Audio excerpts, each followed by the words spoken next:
It is the age of new technology, and the mobile and cyber communities continue to expand as our cell phones and computers connect us all together.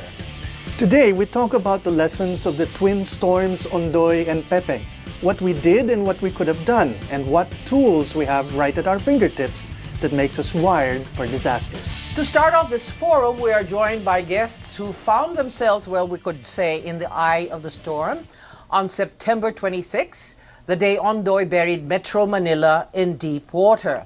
We have Defense Undersecretary Ernesto Carolina. He is assisting Secretary Gilbert Teodoro at the National Disaster Coordinating Council. We also have First Lieutenant Dennis Caraecle, a rescue team member. Mary Rose Henson from Bayanihan Online, a website which aims to collect messages about disasters throughout the internet to help those in need. And from the side of media, we have Gang Badoy, who was with the radio station 88.3, Alvin El Chico of DZMM, and Arlene Burgos of ABS-CBN's Boto Mo'y Patrol Mo campaign. Okay, we begin with the stories of those who were on the air. Can I begin with the lady, Alvin? Gang of 88.3. Where were you on September 26? I was actually on the road right at noon trying to pick up our volunteers who were stranded in the mall sa Eastwood. After 2 hours of driving around, so around 2 p.m., I went home, and home is a few blocks away from the radio station. And I went online. When I was online, I kept seeing very important information, like the numbers of NDCC, the rescue hotline of Cainta, and I realized everybody who was online either had electricity or are okay. And I realized this information is needed by people who are not online. So it just so happened I had a show on this radio station a few blocks away from me. 88.3. So I decided to go and walk and just do a Jungkitli. I don't know how you call it, but I decided I'll just go on air with the information I have, and I kept getting them on my Facebook, on Twitter. So I decided to go and walk to the radio station and say people need to hear this. And what really made me go is because I realized if you are flooded, you have no electricity, chances are the only thing with power with you is your cell phone, and your cell phone only has FM radio. And I figured, maybe this is how to do it. So I just walked and I manipulated the guard to let me in because obviously it was locked. You were off the air? Was 88.3 off the air? No, it wasn't off the air. In fact, they were on auto broadcast, but just music because that's part of their format. So they were on auto broadcast. So I had to find my way through and negotiate my way in through with the guard. Naturally, the guard didn't know me because our show was just once a week. And it was very difficult for him, I'm sure, to trust me because I looked hysterical probably. But I think he understood when I told him cellphone lang ang may FM, cellphone lang ang merong power ngayon kasi walang kuryente. At ang dami kong alam dahil sa mga sama ng pagkasabi ko, ang dami kong alam because of people from the internet like Yot here and Manolo also posting information that the people needed to know at that time, like who to call, where to get a boat, can someone pick us up, is my mom okay? Those are the questions that really mattered in so the first how long few hours. did you stay on the air, guys? The first night I arrived at about 3:30. I was already on air in the afternoon of Saturday, of Saturday, and I didn't leave till 6 a.m. Sunday. So it was around 17 Mag-isa ka lang. But then two people joined me, Stephanie and Lambert of the station. Okay, so what did you do with all the information? You just wanted to release the information to the public. I did have a grand plan right when I didn't really have a blueprint right then and then. All I knew was I had information and I knew how to speak on air, and I was not nervous at that point. But then I didn't realize the gravity of it until I was maybe 30 minutes onto the air.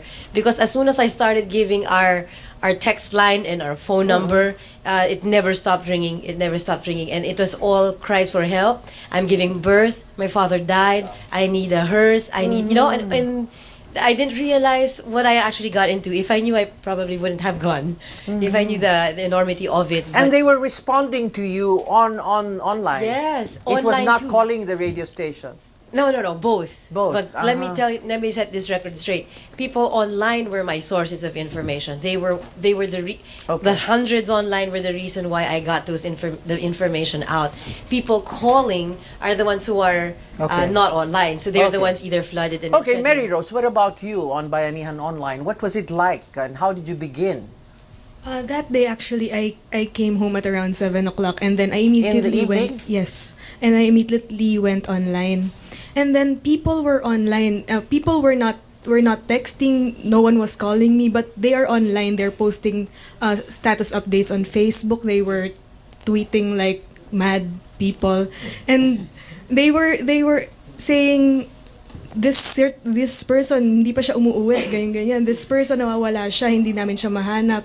And then there was also yung presyo ng doxycycline tumataas na. And yung isang NGO nag-organize ng volunteer.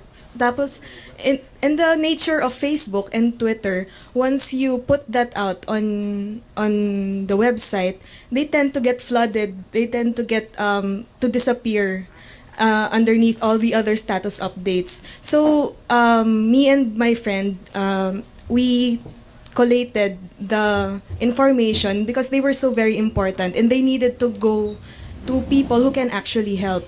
And we needed to somehow immortalize those information so that people can view just one source where people can view all the information they need. Tina, I'd like to bring up the point here with Alvin because you have AM, FM, and then the new online media which played a role for the first time.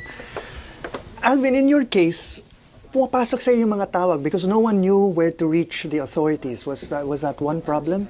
That's correct. I started being on air 10.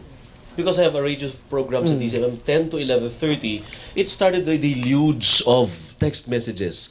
Na-traffic si Tito Mon, na-traffic, nag-text sa akin. Anthony Taberna na-traffic. And that notice ko, 105.